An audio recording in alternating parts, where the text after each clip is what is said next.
Buhok niya. Nag-itim ulit.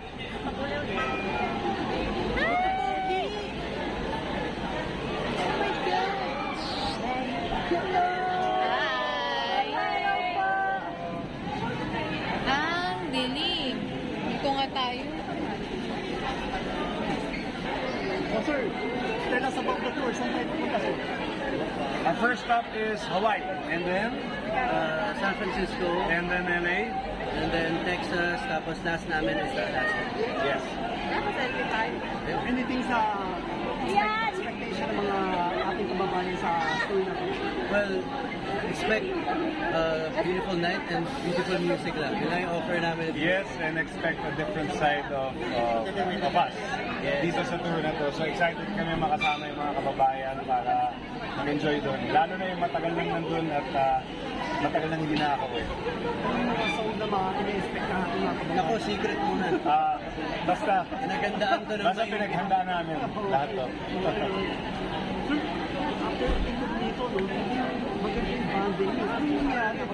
Before incognito, Actually, kaya nagka-incognito dahil Sa sa banding namin.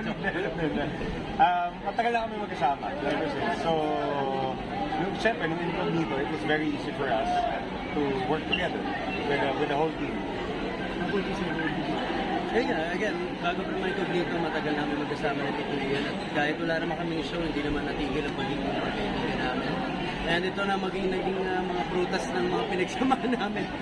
Umu-concert na kaming dalawa ngayon. Ganun na nga. So, sir, this is the first time na magkasama kayo sa Art of the Family. Yes. Well, for a show lang sa amin dalawa. Pero nagsama na kami pala matagal. So, expectation ng mga ating balikbayan.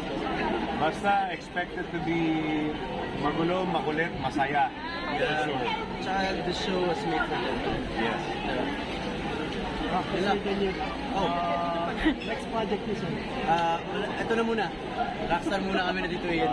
Magpapanggap muna kami mga rockstar kami. Anything else you want to review? Wala na, we'll just see you there. Sa mga pamilya namin sa Amerika, kita po tayo. Yes, sa mga kaibigan, mga kamag-anak, see you there. We're on the way.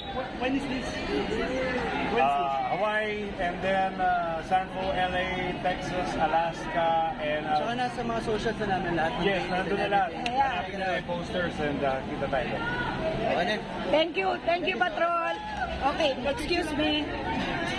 Excuse.